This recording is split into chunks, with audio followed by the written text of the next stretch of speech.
Hey friends, thanks for joining me for a new beauties video. This late spring into early summer, there were a lot of fragrance purchases happening over here, and a lot of bottles made their way into the house. And then I had that 30% off sale with So Avant-Garde. That was my code, Veronica30. And I used the code too and went shopping like crazy on the So Avant-Garde site. So I have some items to share with you. Some of these are gifted actually from So Avant-Garde as part of their PR for their affiliates, and the others were purchased by me. So let's jump right in. First up, in this frag-com world where people went gourmand crazy and vanilla crazy in recent years, I want to introduce to you one of my new favorite vanillas. I promised myself I would not go crazy over any more vanillas, and then this one came along. I had the nerve to order a travel spray. You know, you can really test something out with a travel spray, and I fell head over heels for it. I would love to say that this is my new favorite vanilla, but it does have some other contenders that I love as much. This is Francesca Del Oro Vanille 12 or Midday. Oh my. So I fell in love with this. I ordered a travel spray of this and the Vanille 8 a.m.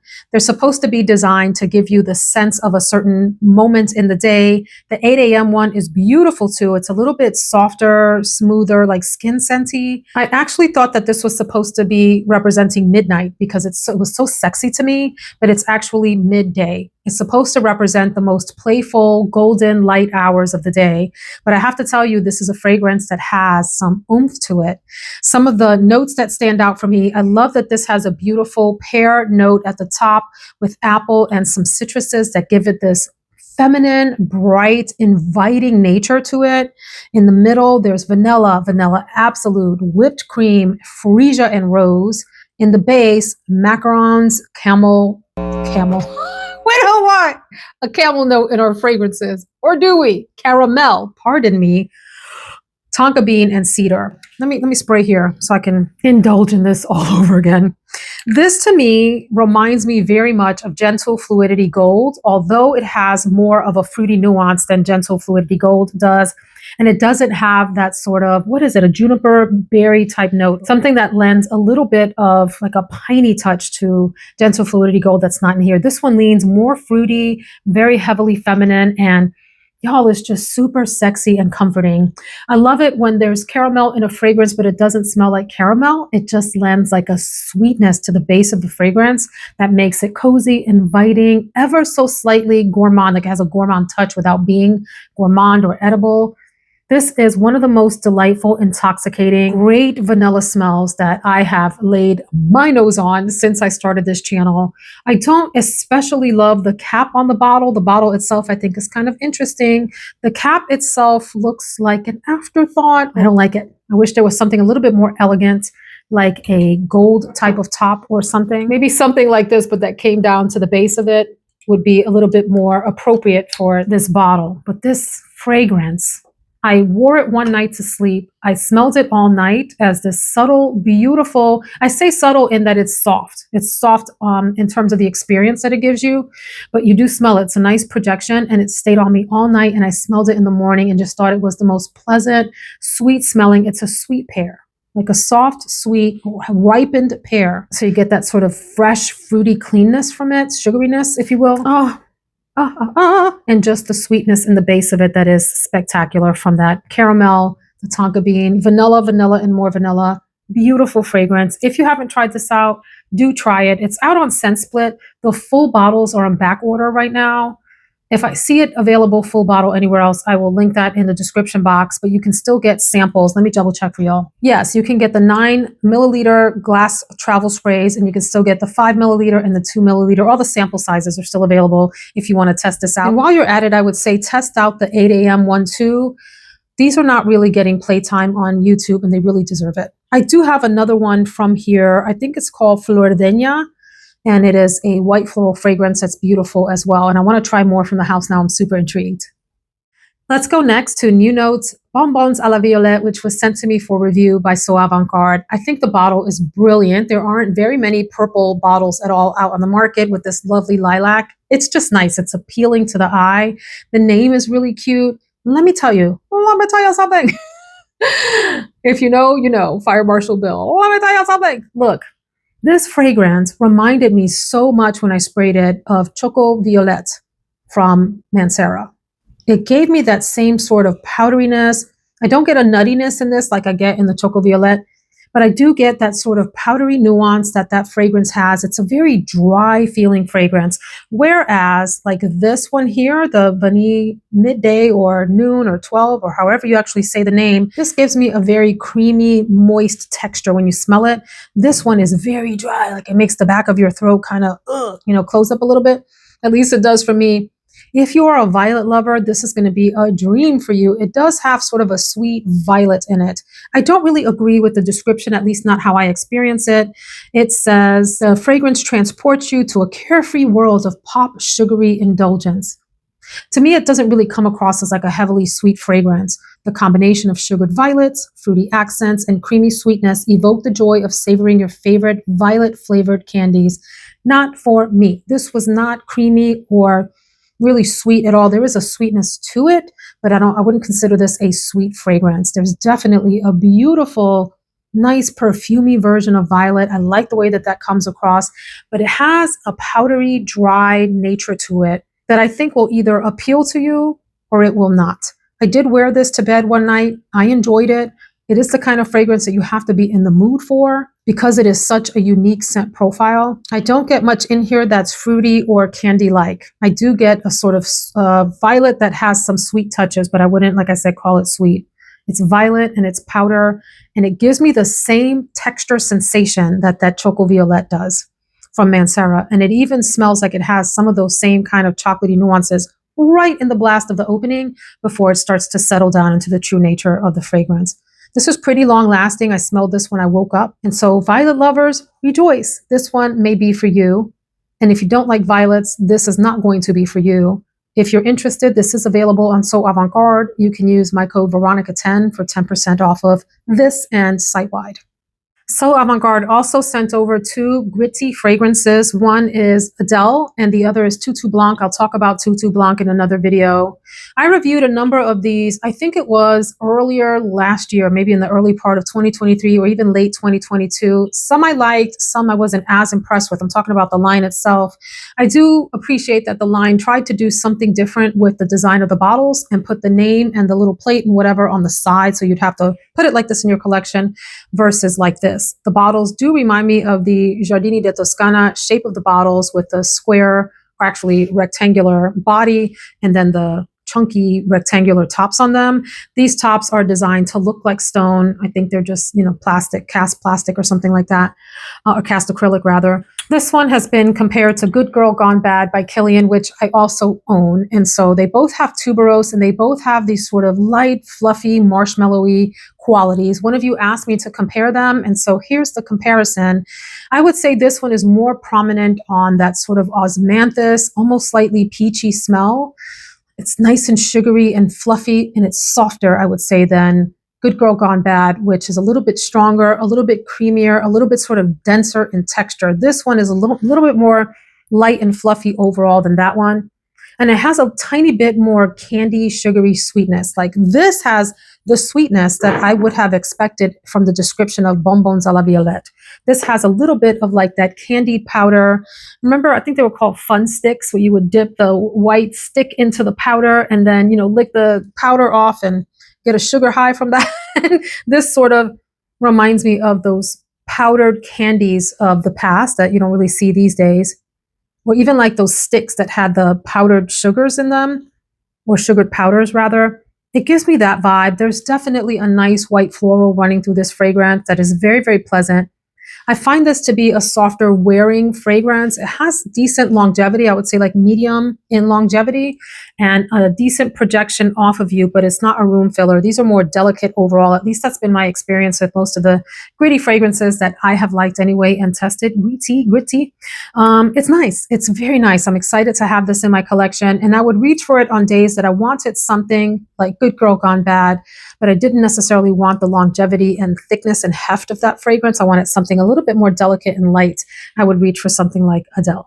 Very pretty. Then in that So Avant-Garde sale, I picked up the next one. You might remember I went down the Widian rabbit hole. I did a video on Widian and the House of Beau. This is the thumbnail. Please check that out if you're interested in those houses. And this is one that I had my eye on, and I've heard a few other reviewers on here mention how beautiful this is. It is Sahara. Can we just take a second to look at the beautiful color of the bottle and the fragrance inside? It's almost like the color of pure honey, which is beautiful. These bottles are really nice in hand, nice weighty bottles. And this one in particular has the Widian imprinted there in the top, which is a nice touch. The fragrance is lovely. You have to enjoy the airiness and almost slight leatheriness of saffron for this. I wouldn't say it smells like leather at all, but it's like bordering on a hint of that, but it's mostly just the lightness of saffron as a note, the airiness that saffron can lend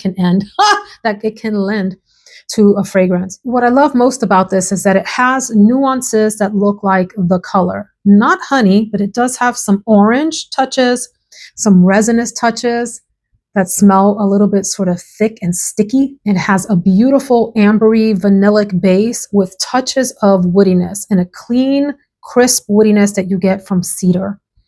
This is fabulous. It's exotic smelling. It's different. You have to be a little bit edgy to enjoy a fragrance like this, and I think it's fabulous. It reminds me very slightly of Saffron Lazuli from Carolina Herrera. It reminds me very, very slightly of the aspects of Side Effect from Initio that maybe lean a little bit feminine. I mean, that's a completely different fragrance, but something about like the opening of that you get here. Actually, excuse me, the dry down of that you get here. And I really, in particular, enjoy the very sort of subtle orangey tones in this with the ambery base. It's just such a nice, delightful, unusual combination. So this is a huge, huge win and thumbs up for me. I purchased the next one from Twisted Lily. I'm an affiliate with them also, and you can use the code Veronica10 there as well if you want 10% off site-wide. And it's currently sold out, this fragrance. So if I see it elsewhere, I will link below where you can grab it.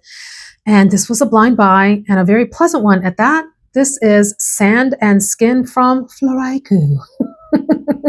Love the caps on these. I love the unique artwork. They all have this cute little haiku on the back. And this one says, "Back from a swim, they meet again, sand and skin." Love the simplicity of that.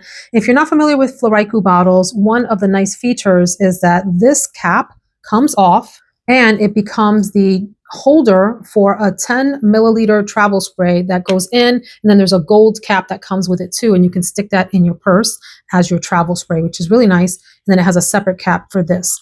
So these are pricey, so make sure that you are using discount codes if you're shopping for these. The fragrance is the closest embodiment, like true embodiment, to a sand and skin smell that I've smelled. And I have smelled a lot of fragrances that claim to be seaside, oceanside, whatever, and give you sort of vibes of that or reminiscent of that. This one really smells like if sand had a smell to it. Pardon me. Which when I think about how sand smells, I either think of like cool sand at night, or I think of scorching hot sand in the midday sun. I'm like, what the heck does that smell like? But if sand had a smell, it would be this, along with your skin that has a slight, muskiness to it, your skin. The key notes that they want you to pick up here are vanilla. There's a beautiful, soft, thick, deep, sensual, and sensuous vanilla in the fragrance, and a ylang-ylang note. And there's also benzoin. So the benzoin gives it this sort of like musky, slightly woody sweetness to it. The ylang-ylang in here lends this softness, this soft, almost like sweetness in addition to the vanilla. I don't really pick it up as an independent floral note. So I would say this is more vanilla and like that musky sweetness that skin might smell like if it was sitting out in the sun after a swim. It is lovely. This is so wonderful. It's unisex, although I think the vanilla in here gives it some feminine round touches, and it's nice. And I enjoy this when I wear it. It's like, this is one that warms up on your skin so beautifully. And there aren't many Floraïku fragrances, friends, that last a very long time. There are a few, and this is one of them. This was an all-day wear for me. And it gave a nice projection, but it was a soft, inviting smell. It's beautiful. It's beautiful. Heavy on the vanilla more than anything else. Like I said, with those touches of sweetness and muskiness and like this creaminess from the ylang-ylang maybe, or from the vanilla as well, that just plays so nicely together. This is a beauty for me. So I know you all have been, well, excuse me, some of you have been waiting to hear about this next fragrance. I blind purchased this and I have both joys and regrets from it. This is New York Gardenia from Bond number 9. So I mentioned that I love the pinkness, the magenta nature of this bottle, the hot pinkness of it. And I was hoping that this wasn't just a sticker and that the florals were actually imprinted on the bottle and gave it texture. Well, that's not the case. This is a sticker. The sticker does have some texture to it. Pops up and you can feel it. So I do like that. And I love this sort of traditional subway coin in the middle that's very iconic for the Bond number 9 fragrances. So what do I like about this? I like that it's a smell that I love. This is lots of white florals and prominent scent of gardenia. We have gardenia bushes. In fact, they flowered so beautifully. I think it was maybe late May into early June, if I recall the time frame. They lasted for about 2 weeks and then they withered away. So I'll insert some footage of our beautiful gardenias here in the video. And now here I'm filming at the end of July and they have started to bloom again. Like there's a second sort of bloom happening, at least on one of the bushes, which is really interesting. Anyway, this gives me a beautiful gardenia smell with some tuberose in the background. And this has vanilla as another key note. But more than that, the white florals push through. So you need to be a white floral lover to enjoy this. It's a fairly strong fragrance. It's projecting. It's well done and it's nice. The regret, friends, is that it smells like a number of other fragrances that I already have in this family of fragrances. So it smells like some of my Chantecaille fragrances that feature these sort of white florals and several other sort of gardenia heavy fragrances. That said, I still love it and I still think it's beautiful. It is redundant. It is redundant in my collection. I'm a Bond number 9 girl, so this one isn't going anywhere. In fact, I have a Bond number 9 video coming up. Do y'all know I have 19 Bond number 9 fragrances? Holy moly. And I like them all. They are all wins for me. Excuse me, I'm still testing this one back here, which is Bond number 9 Signature, and it's a like. I can't say that this one is a love right now, and so we will talk about that. So that's Bond number 9, the signature fragrance. And I have 18 others that I think are really, really, really good. So I'm looking forward to filming that video for you. And this will be in that lineup. Really nice. If you don't have a gardenia heavy collection, a lot of tuberose gardenia types of combos in your collection, you will probably love this if you love that note combination. So it's a win from that perspective. I didn't want to pay full price for this. This came out on the market at $460. Lord have mercy. But it showed up on Joma Shop in the maybe 20 to 250 range. I grabbed it at that price and I will link down below if Joma Shop still carries this. Otherwise, you would have to get it at a retailer that sells Bond number 9 or the Bond number 9 site itself. And then places like Bloomingdale's and those retail shops like Saks Fifth Avenue and those, when they have their big sales and they have the Rakuten big percentages that you get cash back, that would be the time to grab this. The next 2 fragrances were also sent to me for review by So Avant-Garde. These are from Gleam London, which is a line with the perfumer, the same perfumer as Gritti. So Luca Gritti is the perfumer for this line also. And I'm not so crazy about these sort of simplistic bottles in comparison to the beauty that these are. These are lower priced as a result. I think that might be one of the decision factors here. Nonetheless, the fragrance is nice. This is called Vanilla Crush, and you do have to be a straight up vanilla lover to love this. It is a very sort of sweet, thick vanilla. Some of the key notes: vanilla, iris, pear blossom, burnt sugar, and white musk. So it is a very sugary vanilla. You know what this smells like to me? It smells a little bit like vanilla pudding. Oh, I remember that as a kid. I didn't like vanilla pudding as a kid. I appreciated it more as an adult. I ate chocolate pudding as a kid. It smells almost like when you peel open the little cup of vanilla pudding. It's got that vanilla-ness, that sweetness. There's a creaminess to this. So if that sounds like you might like this. I can't say I pick up like pear blossom specifically or musk, but definitely like this vanilla pudding vibe. And so you need to be a gourmand lover to enjoy this. You need to be into vanilla and you need to like a sweet vanilla. Really nice. This has moderate longevity and projection as well. And so in that sense, actually for some people, this is long performing if you look at reviews. For me, in testing this, it was moderate in nature and really sweet. Really sweet, really leaning in the gourmand direction. So check this out if you're interested. There are, by the way, samples on So Avant-Garde, 2 milliliter samples that are very reasonably priced on there if you'd like to check that out. The other one that they sent to me to try out is from the same line called Espresso Please. This bottle I do like, but that's because I have I'm drawn to like leathery tones and coffee colored tones and cognac tones. It's one of my favorite color families to play with, both in terms of makeup and leather goods and outfits and whatever. So I love this almost like caramelly tone here, or cognac tone rather, excuse me, here in the middle of the bottle. This is a neat fragrance if you're a coffee lover. You have to love coffee to enjoy this. It reminds me somewhat of Amore or Amore Cafe from Mancera. It's got that same kind of tone to it where you walk into a coffee shop, there's a rich smell in the air, and this one has a thickness to it as well, just like Amore Cafe does. The primary notes: coffee, hazelnut, dark chocolate, tonka beans, and musk. You know what this reminds me of a little bit? Bath & Body Works has a fragrance called, I think it's Coffee and Whiskey or Coffee Whiskey. It reminds me of how that fragrance smells. That one has a little bit more of masculine tones in it. This one has a very slightly masculine touch. Not anything that I think would be off-putting to those of you that like feminine fragrances. So it smells like that Bath & Body Works fragrance, except with a lot of base added to it. This has a pretty syrupy thickness to it that is missing from that other fragrance. This is nice. The other fragrance that this sort of reminds me of is a little bit of Amethyst Haze from Carolina Herrera. That sort of coffee and slightly aromatic nature that one has. This one has less of the aromatics in it and more of just the straight up coffee and like those touches of the hazelnut. So you have to be a coffee lover to love this. I've mentioned before that I'm personally sort of moving away from collecting coffee fragrances. I have a few that I like and enjoy, and I don't really want to add many more to my collection. I blind bought this next fragrance from Joma Shop on a whim, and boy, did it catch me by surprise and in lots of amazing ways. This is Musc Shamal from the Armani Prive line. I love the cap on this. It reminds me of that structure. I think it is in Chicago, and for the life of me, I can't remember what the name is. I'll put a picture of it here in the city. You can take pictures underneath it. It's like a couple of stories high maybe, and it's like a metallic structure. But the fragrance, friends, oh wow. You have to like musk. It is a very, very, very smooth, like the smoothest musk I think I've ever smelled. It's not heavy. It's light in texture and delicate, and it has this cleanliness to it.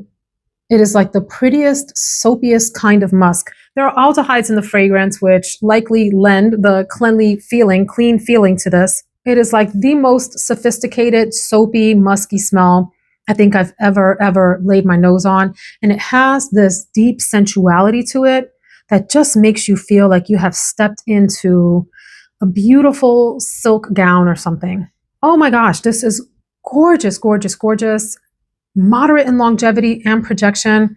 I wouldn't care if this lasted 30 minutes. This would be one that I would want to douse myself in over and over and over again. Beautiful. I have to refrain from reaching for this. Mega, mega sophisticated. Gives me feelings of like old school glamour without smelling vintagey at all. This is a spectacular find for me, and like one of those super duper lucky blind buys where it was love on first sniff and I thought I had died and gone to clean musk heaven. And I don't mean clean musk like musk therapy. Like if you think about musk therapy and fragrances like that, the cleanliness there comes from the citrus aspects. This definitely has a luxury soap smell to it. Beautiful. And then the last fragrance is a pleasant surprise. This was also sent to me by So Avant-Garde. I didn't think I was going to enjoy it as I do, and I don't like the bottle at all. This is from State of Mind, and this is called Sense of Humor. So I kind of need to ignore the notes for this. It talks about having a tea note and patchouli and all the stuff that I'm like, wait. I don't smell any of that. What I smell in this fragrance is a beautiful light greenness, and there's a specific kind of greenness. When you peel an orange and you stick your finger down in it and you're pulling up, and there's like that oiliness that's in the rind, you know, right before you get to the juicy part in the middle, there's that like fresh orangey green smell in between the skin and the white, you know, whatever you call that, fibers or whatever that cover the actual orange. The smell of your fingers when you lift it off, that mixed with a hint of grapefruit is sort of what I get from this fragrance. It's so pleasant and it's such a fun scent. You have to like green and you have to like citrus for this fragrance. The notes, however, are Yunnan, green tea and apricot, jasmine, osmanthus, ambroxan in the middle, and patchouli and oak moss in the base. I don't feel like I can like detect any of that stuff. To me, this is the scent when you peel an orange, and it's fresh and it's fun, like I said, with a splash of grapefruit in it. So this is great for summer in terms of the texture, the tone, the feel, the vibe of the fragrance. I do wish the bottles were a little bit different. They're triangular in shape. They remind me kind of the Trish McAvoy fragrances, where the fragrances are lovely and the bottles are a little bit like shaped goofy, the shape of them. Same thing here, but this is a lovely fragrance, and I'd love to try more from the house now. It's my scent of the day. Did I mention that? So one that I felt very comfortable sort of dousing myself in, sort of a happy, vibrant, citrus type of smell to it. Really cool. I like this. You have to like citrus scents though, and green scents combined. Like imagine those two things together. Light, not heavy at all, not a serious fragrance. One of those sort of fun, playful, out of the shower scents that you would wear on a really hot day in the summertime. Sense of humor. Name is kind of corny. Sense of humor. Yeah, we're just going to leave that alone and say the fragrance is neat. There are samples of this if you'd like to try it out also on So Avant Garde, and they even have travel sprays if you want to go that route. So friends, I restrained myself and only chose 10. There are going to be others that are new that I'll feature in my monthly fragrance awards that's coming up shortly after this video. Other new fragrances, that is, that I'll talk about then. And so I hope you enjoyed this. Please let me know your thoughts in the comments below. And thanks for joining me. See you in the next video.